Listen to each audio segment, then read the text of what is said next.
Good morning, everyone. My name is Carrie Flower, and I work with the activities department here at CalAm and have the great honor of putting together a lot of our Lifestyle University programs for the season. And today we are talking about what's in your pantry.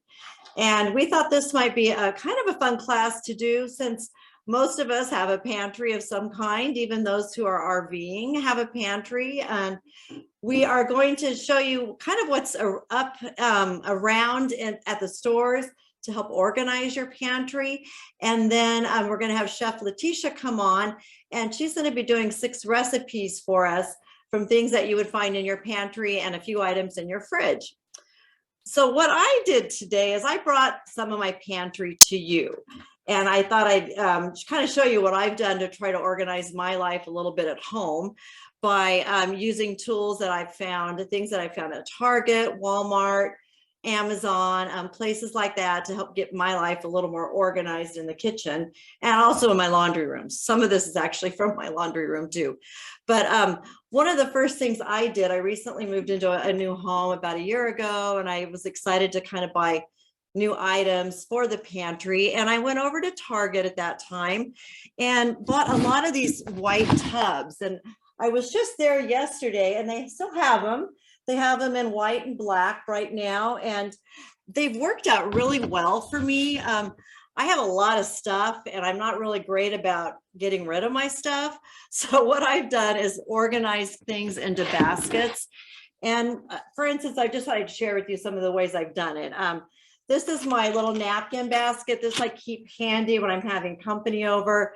I've got cocktail napkins in here, and paper goods, plates for appetizers and things like that. That's what I've done with this particular smaller basket. And they had a lot of these at Target that had great lids on them. And this was really a great tool for stacking. Now, I have these all on a wire shelving rack at my house. So you might not have room for the wire shelving rack, but they still could be placed even around your kitchen if you wanted just somewhere to contain things so that they look really nice and sleek. But in this particular one, I've got all of my masking tape. So this came from my laundry, and I've got a bag of rubber bands and just things that I use when I'm wrapping things up. And then the last tub I brought from home, as far as this stack goes, is I do bake occasionally, and this is full of all of my cookie cutters. And actually, some of these are from my grandmother. They're back from the 40s and 50s, and I've held on to everything. And that's what I have in here are my cookie cutters. I'll put the lid back on. But again, what I love about these, I'm hitting the microphone possibly. Make sure I don't lose anything, is that they have lids, they stack. They're great for just putting things in a tower. And in the cupboards at home in my pantry, I've got these stacking expandable 3-tiered shelves. They come from Target, although I have seen them on Amazon as well. And I love them. I have generally in my cabinet at home, all of my spices are on this. But I wanted to show you today, you can use them for canned goods, spices, anything that's on the smaller size that would fit on the shelves. And the shelves are about 3 inches deep. And it actually expands even wider than you see here. And you can make it even smaller if you have a smaller cabinet that you're trying to use them in. So that particular shelving unit I love, and they're about $12 at Target. Fairly reasonable. The baskets are also very reasonable to purchase. And just kind of wanted to show over here, we have a Lazy Susan. I don't know if I can really reach it, but this is from my home. And I keep a lot of my baking items and sprays, like my cooking sprays, my salt and pepper, things that I use a lot when I'm cooking around my stovetop are on that Lazy Susan. And I actually have a couple of them in my cabinets at home. So again, you can find them online at Target, at Walmart, places like that. And they're just super, to have handy, and they move. That's what I like about them. They move. And in this tub, I've put all of my flour, my sugar, things that I haven't really put into canisters yet, but they're kind of my backup. And this is what my little canisters are like at home. And I do love these. I use them a lot. They're not too big. I like that they're stainless steel and they fit into shelves really easily for me. And a lot of people are using mason jars right now for storage and love the look of them. You can recycle jars that you buy your pasta in, things like that. And you can find these at the dollar store, at Smart and Final. I don't know if you've been to Smart and Final over here, but there's one in Gilbert. It's a great store that sells all kinds of container items, food items, groceries. Everything is at Smart and Final. Definitely worth checking out if you're in the area. They're all around at Smart and Final stores, but it's just one place I kind of really like to go to. It's a great shopping experience. I'll just put it that way. And again, another basket from Target that I put my nuts into that I keep on a shelf in my pantry. Wanted to mention to everyone, I hope you've received your handout for the class. And if you haven't had a chance to print it out, that's okay. But you can open up the PDF document and kind of look through it. And in the back of it, after our recipes, we have just some examples of how to organize shelves that I found. Actually, I found Googling things on Google Images, some really great ideas for how to organize your pantry. And then on the back, I happened to get Food and Wine magazine at home, and they had this article this month about organizing your pantry. So I made a copy of that, and there's some great tips along the bottom here. I think the number one thing I gleaned from this article was they said you need to declutter. And I have a hard time decluttering. So that's probably the first and foremost, is get rid of the things you're not using. Check your expiration dates, especially on your spices. After a while, they're really not going to do much when you're cooking if they've expired. So that's one thing to do, is spend some time this spring and declutter your pantry, declutter your house. So it makes life a lot easier. But I'm going to bring a friend of mine up here. We have Kelly, who's one of our work campers, and she's actually helping with Lifestyle University, and she's RVing this season. So Kelly's going to come on over and just tell you some tips that she's used to have a great pantry in her camper. Hi, folks. I'm Kelly, as she stated, and I do live in a camper. My husband and I are full-time RVing in a 32-foot Leprechaun Class C. As any of you know that live in a camper, and even some of the park models, I'm sure, storage space is at a premium. You can't have enough, never have enough. And I came up with a couple of things before we started this adventure 2 years ago, almost 3. Because we came from a full house, we had a lot of things. We had a full cabinet of spices and things that we needed to fit into the camper because I don't want to waste it. So in regards to spices, the smaller jars like the McCormick brand especially, and I took a couple of screenshots from the internet, from Amazon specifically, of some things that I purchased to make the camper work a little bit better for myself. So inside my cabinet doors, underneath my kitchen sink, is where I keep most of my small jarred spices. I'm going to try to hold this up to the close-up camera so you all can see it. And my hubby's going to give me a thumbs up if it's all right. So I bought these little plastic clips off of Amazon. They're spice clips specifically. They're designed for these, and all my little jars of spices now fit underneath my kitchen cabinet. You could do it on your upper cabinet as long as things aren't pressing too much against the door, and store all your spices on the door in your cabinet so they're not flying all over the camper while you're driving. I also had lots of canned goods and packaged goods also from my home pantry that weren't going to fit in any of the cupboards that we were limited to. So if you have a motor home that has slides in it, you know that there's typically a little gap in between the slide and the wall. It's a very narrow space. And I managed to find a rolling cart that fits and tucks into that space when the slide is pulled in, and then it reveals the full cart when the slide goes out. I did have to jimmy rig it to the wall. I have a couple of 3M clips, and you could either use small bungee cords, or I use twine to tie and affix each side of it to the wall. And I'm going to try holding this up again so you can see it's a very slim rolling cart. Tip it back. Better? Down further? How's that?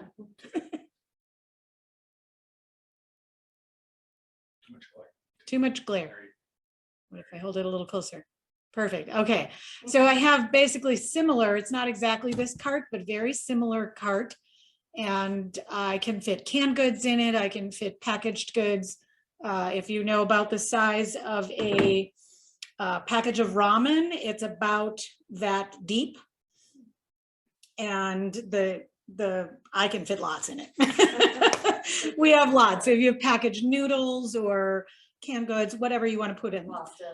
Right. Now, there's always the fear that something is going to fly out of the cabinet at you after you open the doors, because things shift around, as we all know when we're driving. You go over those bumps and we're in rolling earthquakes. But one of the things I found to prevent that from happening is baskets kind of like this, only I have fabric ones because they're lighter and they're collapsible. They have the little like cardboard bottom that will expand them. So I have multiples of these. I actually have clothing in some of them standing on end like this. So all my folded shirts go in there, and so they're not like flying all over the cabinets. But canned goods or loose items fit really well in these, in the collapsible ones, and they're fabric, so they kind of have a little give to them room wise, so you can squish something a little bit bigger into it because it's got a little room to give. But that way they're contained, and when you open the cabinets, they're not then flying back out at you. In our Class C in particular, we have a very large, expansive cabinet above the sink and one little tiny shelf at the back. And we don't have any here, but we built, my husband, kind of handy, before we left, he built a little shelf the exact same height and divided the cabinet space in half. And then I can divide that space in half again with some of those simple wire, rubber coated wire racks that you see at Kmart, or if there is a Kmart anymore, Target, or Container Store probably has them, but they end up helping to divide the cabinet up a little bit better. So there's numerous ways you can maximize your cabinet space, your storage space, and those are just a few of the ones that I came up with. So I think Leticia is in the building, so we are going to pass it off to her, and thank you all for your attention. Hello, everyone. It's Leticia here. Thank you for joining us today. Thank you for doing that first half for me. Sure. It's informative, and I would know about, organizing an RV pantry. So thank you for that, really. You're welcome. So today we are going to utilize some things that may be in your pantries that you don't typically use. Sometimes you'll do a recipe and you just need a tablespoon of a certain spice, and then that spice sits in there for years. Trust me, I know, because I have some of those. So we're going to start with some marinades. And then a Cubano marinade, which is, if you're going to do a Cuban, a nice pork butt, that would be a very good marinade for that. Now the universal marinade, though, you can use it for not just meats, but also vegetables, mushrooms. You can marinate your artichokes in it, your zucchini if you're going to throw some veggies on the grill. And you don't have to always grill when it's a marinade, so don't feel like it's got to be grilled. You can roast in the oven. But this universal one, I do like. Let me pull all of my items out of the lot for this one. Steaks, shrimps, porks. This one works good because it's got a little bit of vinegar in it that helps break down if it is a tough meat. someone helped me prep my stuff, so they gave me red wine vinegar, which is fine. It's still vinegar. So you see this little pink, it's still vinegar. Okay, so we're gonna do this little marinade. We'll set it to the side, and then we'll do the Cuban marinade. The Cuban marinade, like I said, for a butt, it's really good because it gets down in there. It's got a lot of acid in there with the different juices, so that breaks down that the tissues in that kind of meat. So let's get with this one here, and we're gonna do the oil and soy sauce.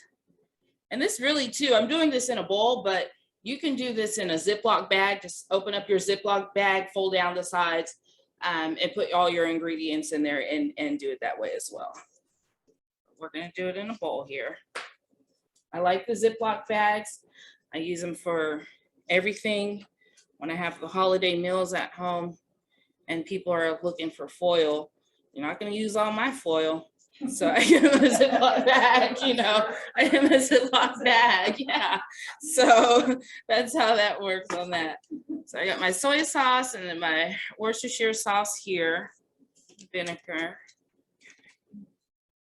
This can go some different ways. If you add, you know, some other different spices into it, it can be an Asian marinade. You add it another way, it can be Creole marinade. So it's universal. So I got the soy sauce here.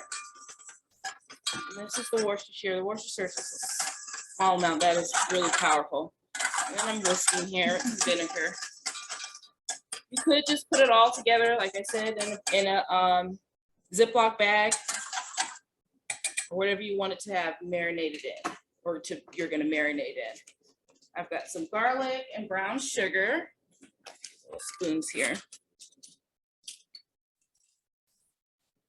I'm going to add my brown sugar first here, and that is 2 tablespoons. I'm going to pack it too.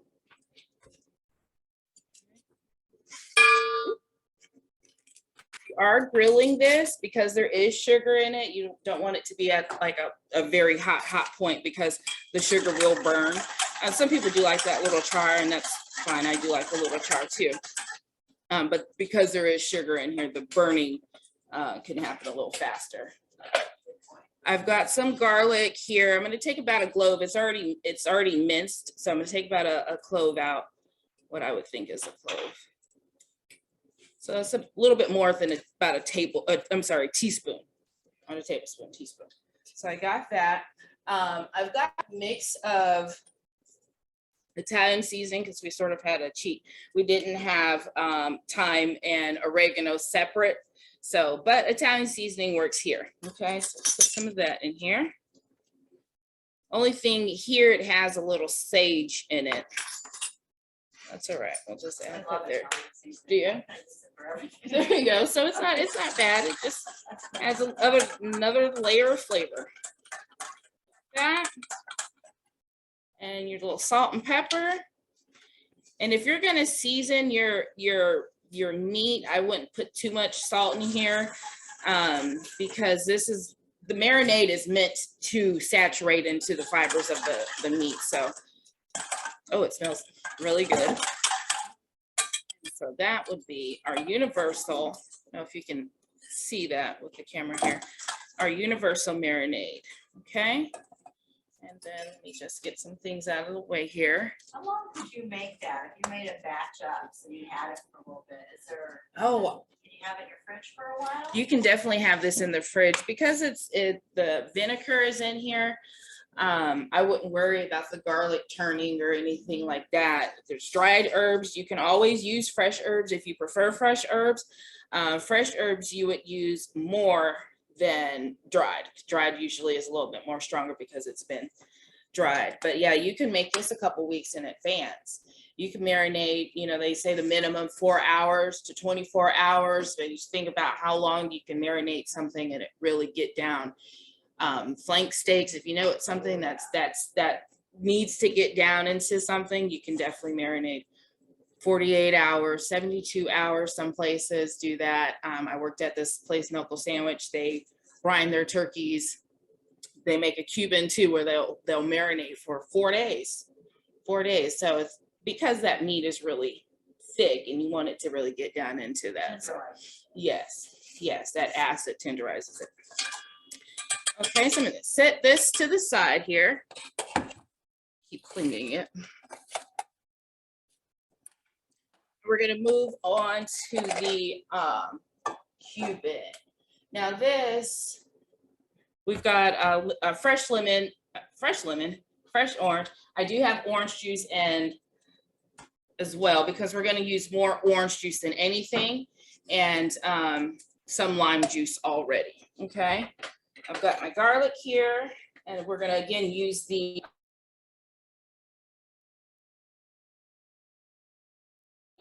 here. I'm gonna just do one because I'm doing a small batch. These really do let off a lot of flavor, so one really does go a long way. Okay, my garlic, and I got my salt here. Boom.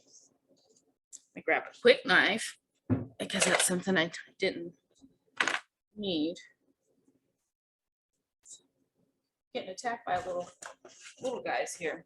Now we're not going to add any oil to this marinade because usually it's used with a more of a fatty meat that is going to have its own oils to come out of. So we don't need to add that to that. And there's one other thing I'll show you where we're not going to, yeah, it's for a lean meat, and that's one of the rubs.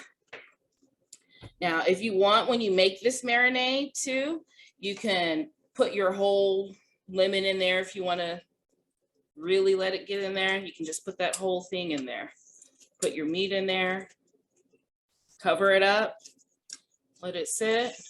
And I'm not going to worry about the seeds either because we're not really using this. Now you can take your marinade once you've marinated your meats in it, you can always cook that and reduce it down and make a sauce.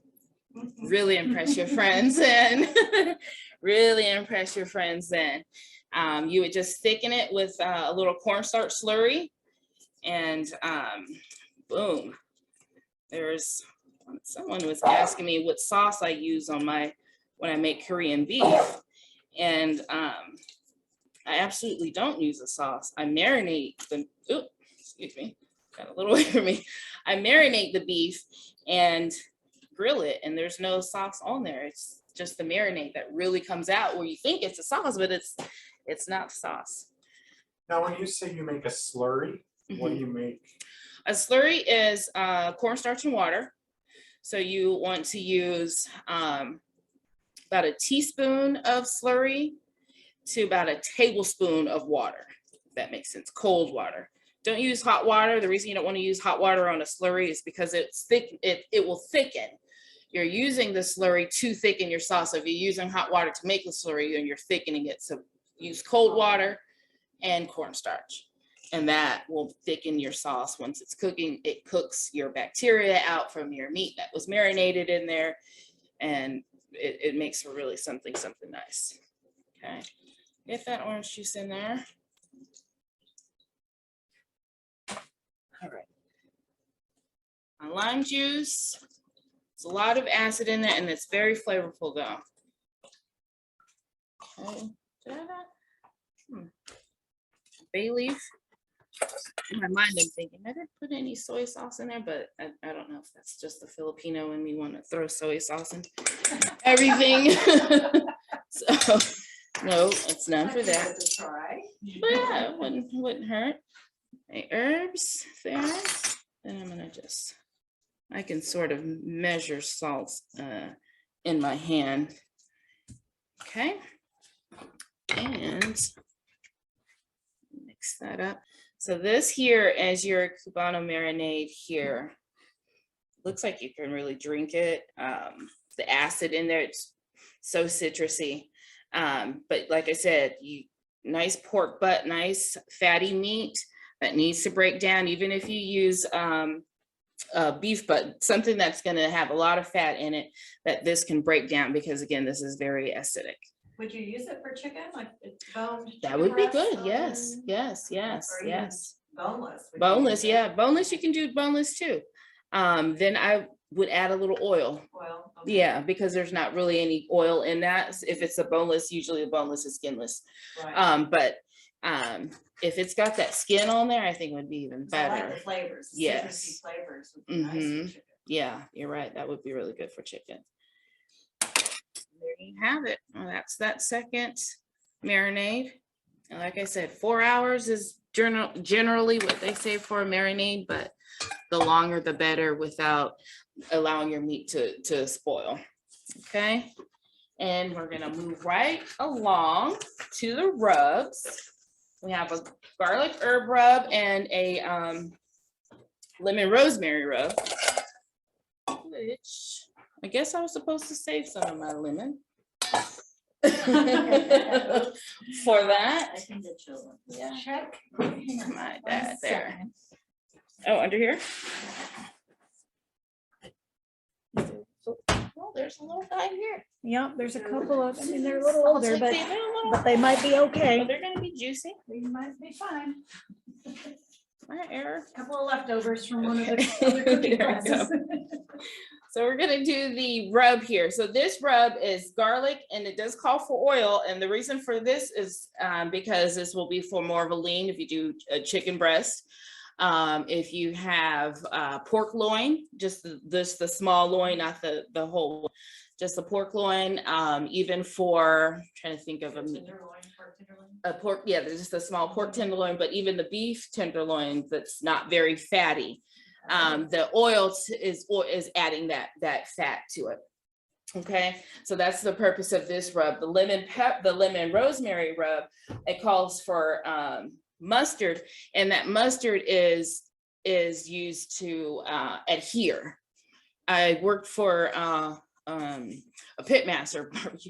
It was a tough time. They're so demanding, and everything that was rubbed, the ribs, the pork butts, the chicken, was rubbed in mustard first before the rub went directly onto it. So it's something that goes on there, it adheres to it, and you don't taste mustard.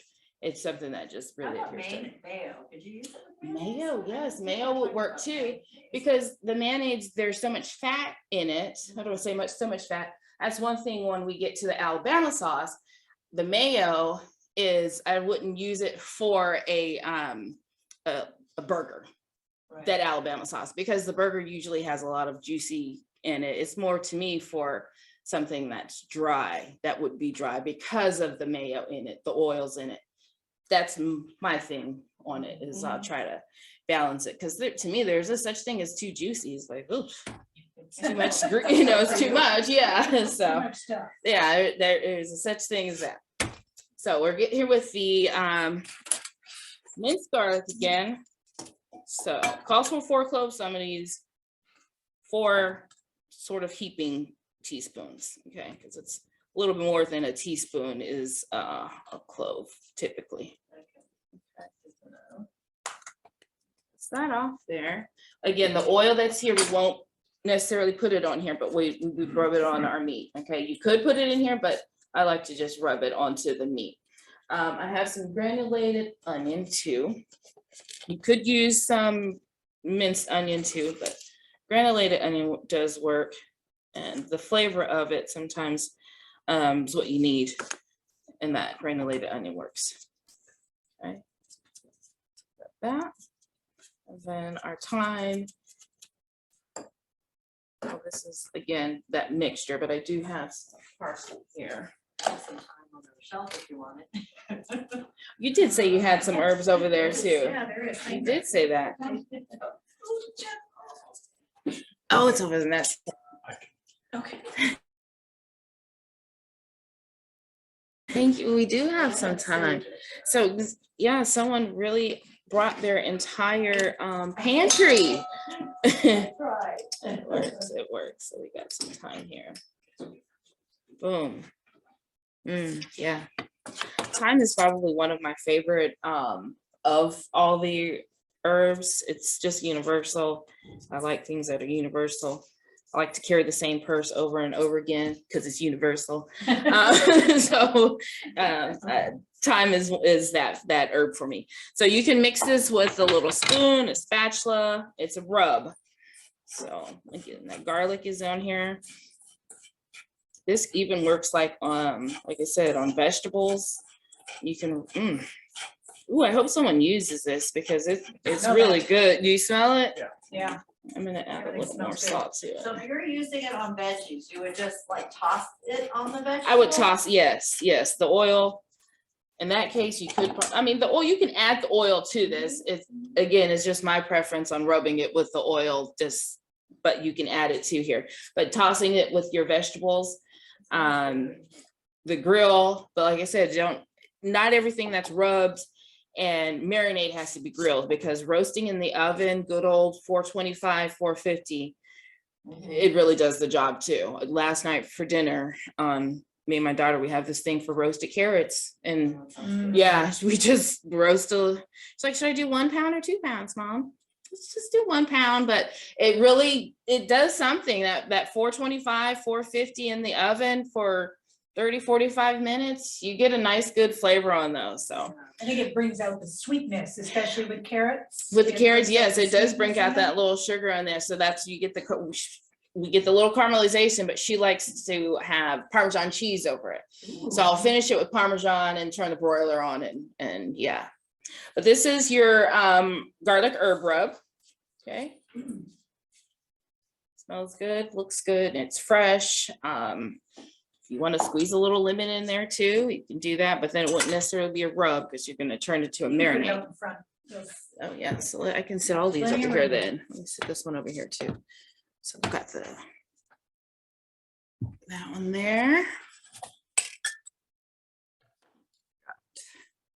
Universal here, okay. And we're gonna move right along to the lemon rosemary. And like I said, that one, the mustard, I would use as to rub onto my protein.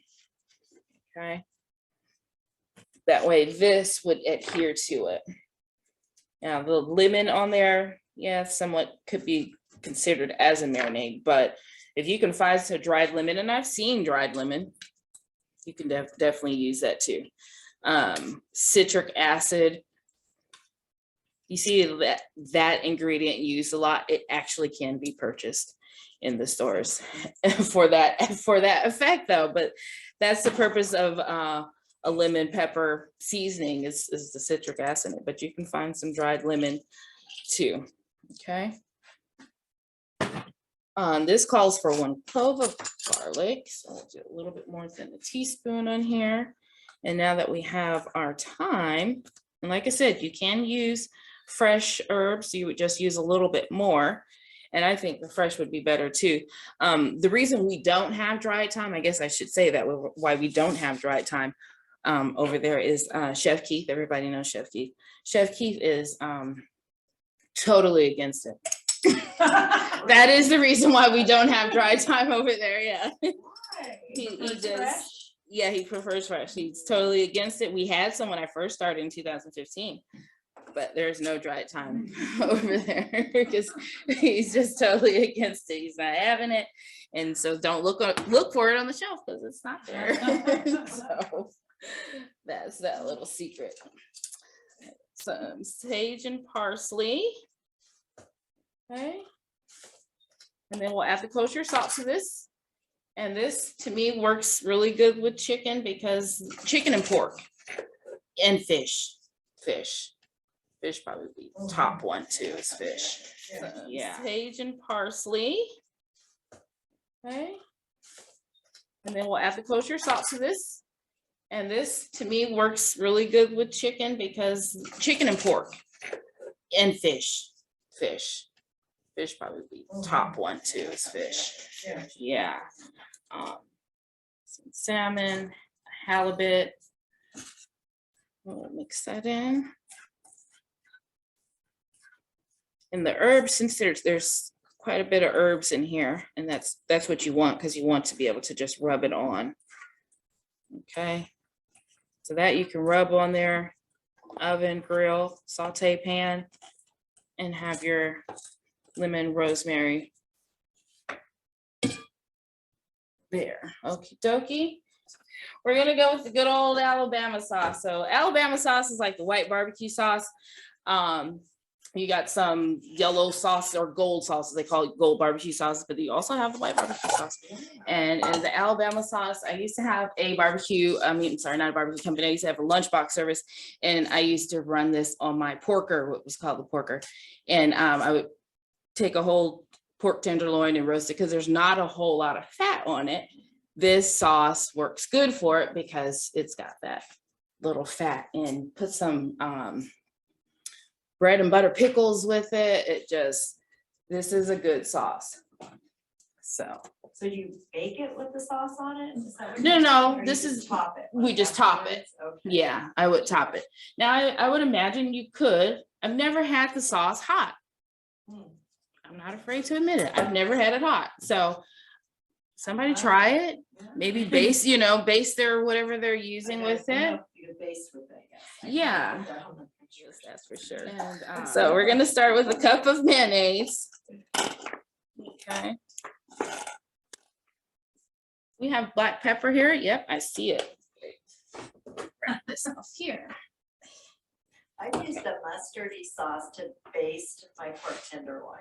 Oh, before, and yeah. It is really good. It adds that little flavor to it. You baste it a couple times through the cooking process. Mm. It's yummy. And that's what I like when It it adheres here's to it. Mm, Yeah, it's yummy. Yeah. sounds yummy. So we got the mayo here, and we're gonna add vinegar. So sure, I'll save a little bit for, it is heavy on that vinegar, but that's what I like with it. It's that punch. I don't know if anyone's had the turkey cranberry Sammy at Rave's Cafe. It's my favorite. Oh, there we Yeah. go. So I make the cranberry mayo for it. And people are, what do you use that vinegar for? It's the secret in there is that good old vinegar. It's vinegar. So good. Yeah. And so we're gonna sugar in here. Calls for 2 tablespoons, and I'm questioning myself. Did I mean 2 teaspoons? Let's change that to just teaspoons, because that is a lot of sugar. Yeah, teaspoons, 2 Okay. teaspoons. So it should have been a little tea. And what I did was I didn't fill this all the way up. 3 teaspoons makes 1 tablespoon. So when I use this, I didn't fill this all the way up to get 2 teaspoons. Okay, so 3 teaspoons equals 1 tablespoon. For those that did not know that. Then we'll use some black pepper here. And the black pepper, we do want a tablespoon because the black pepper is what helps with this sauce. So it's a peppery, a slightly little sweet, that tang from that vinegar, that creamy from that mayo. You want that, okay? And I'm just breaking down the mayo here. The mayo is a little cold, but it's very peppery looking. But like I said, that you sort of need that, and you need that that lean meat for this sauce because of that vinegar, because of the fat in that mayo. Just breaking down my little mayo chunks. Like I said, it was cold. And then there you have your Alabama sauce. Now, did this originate in Alabama? I don't know. I can't tell you. I just should have looked that up. But I was making it years ago, and I saw it on something, so I didn't look it up. Computers weren't really that big back then, and I'm not tech savvy. I may not look as old as I am, but I'm not tech savvy. I grew up with that good old Oregon Trail where you barely had a computer in class. But that's the Alabama sauce here. It smells really good. My mouth is watering for it. So there we have the Alabama sauce, okay? And now, last but not least, we're gonna just make a good old simple, easy Thousand Island. The other day, someone said, can we just take Thousand Island off of the menu because we don't have it? And I thought, so we're gonna remove something completely when we have all the ingredients to make it? So no, we're not. We're just gonna make it. So this is a very, very easy dressing and it's universal. On the bottom of that recipe, it does have some optional items to add on there. I've never added the boiled eggs, but I did see that that is the option that some people add to that. So, and dried chives. So I don't know, depending on your region or what you like. And I would imagine the boiled eggs just sets it off. Yeah, period. So here we have some ketchup, of course. Okay. Got my mayo, good old mayo bottle here. We're gonna add a half cup of mayo to that. We're gonna add some vinegar, a little sugar, and I've got some relish. Now the relish I had on hand is Chicago relish, so it's really green. Sometimes we do a Chicago dog, and we need, to me, it's authentic to have Chicago relish, right? My relish, my sugar, and my vinegar back. Okay. We'll add this red wine vinegar. Be careful with this. I mean, you can, if you're whisking it or if you're doing a fruit processor, fine. I've got this bowl, so if I mix too hard, it's gonna splash up at me. I don't know how many times I've already had that happen today. Buttercream in my hair. Yesterday's flour. Yeah, it's put that out there. And then we're gonna add our relish to that. Like I said, this is a Chicago relish. That's why it's really green. You have the regular dill relish. Oh, it is green. Oh, Yeah. wow. Yeah. Chicago relish. Yeah. Yes. So when you see these green bits in here, it's oh yeah, that really takes on a different green for the dressing. Yeah. But it works. I had never really- No? No. Oh yeah. Oh, I'm a Nathan's hot dog. Chicago dog. Nathan dogs are, as I have those in the fridge now because they're my absolute favorite. Yeah, no, I do love Nathan's. Yeah. I went to New York as a kid. I think I was like in second or third grade. I'm not sure. And that was the hot dog place my dad took us to. Never forget it because growing up in California, you don't see a hot dog. You see winter schnitzels, but not like Yeah, right. not like that. Really? Yeah. Okay. But here we go, is our Thousand Island. So make your Reubens or a nice salad. This can be used for so many different things. Alrighty. So we've got our 2 marinades, our rubs, and our sauces. Any questions for me? Anybody? Alrighty. Well, thank you for joining. Will last a couple weeks in the fridge. Yes, you know, the sauces would but- last. I would think that the Alabama sauce would last longer than any. Okay. But to be honest, they're all condiments, so Mhm. they're already sitting in your fridge for 6 months. What's 6 more months? I don't know. I know for sure. It just makes them together. But yeah, True. you know, so they are just all condiments that we have, aside from the fresh garlic is what I would think that would molt first. Well, Leticia, you made it look fairly easy to use up our pantry and fridge items. We tend to want to just go buy things. And it's, you know, it's so easy to actually make it homemade. And Absolutely. I think that's a lesson learned for me at least. Mayo, all of these. See what I've got in that pantry and use it. Yeah. Use it up. Yeah. In my camper, I don't typically use tartar sauce very often. I don't make a whole lot of fish. But a couple of weeks ago, we made fish and realized I didn't have any tartar sauce. And tartar sauce is almost exactly Thousand Island dressing, but without Minus the ketchup. Minus So the ketchup. you can take that Yeah. recipe and you can take off the ketchup and make, I add a little A lemon juice or I the add a onion. little Oh, yeah. onion and lemon juice Mm-hmm. and There make you my have tartar. make my own tartar sauce in the camper because I only need a little bit Yeah. for just the 2 of us. There you go. You have take your condiments and make your own condiments, and yum sauce works. You can make yum sauce with the ketchup and with the mayonnaise that a lot of people, I have so much mayo Miracle Whip. My kids are all over the place. Yeah. So I always have so many condiments too, but yeah, they want fried rice and we don't have yum sauce. Well, I don't know what yum yum sauce is. What's yum yum? Oh, well, like if you go to like a hibachi restaurant, an Asian restaurant, you get these different sauces, and it's basically like a mayo based with some rice vinegar in there, soy Oh, sauce in that there, sounds and good. it's a yum yum sauce that goes nicely on fried rice. I had never heard of or used yum yum sauce. He wanted yum yum sauce. So we bought it, and as I was looking at the bottle at the ingredients, I was like, well, I could have You made could make the yum yum that. sauce, yes. So Well, that's kind of the point. You can make so many things out of With- the things you already have. yes, absolutely, absolutely. Looking at your barbecue sauce here. Yeah, I could have made that. Oh, well, no, you can make that, but you can make dress. That's how I used to make the barbecue dressing over there. Oh, right. Yeah, I actually, when I would make it at home, would just use the Sweet Baby Ray's barbecue sauce, and it can turn into a vinaigrette. Because a lot of Yeah, times that you was have vinegar and really oil, good. so That was a great. yeah. dressing. So that's a lot of stuff we have in our pantries that we can really use and turn into something else. And I'm sort of notorious for that at home We purpose. with yes. All righty. Thank you, Leticia. You're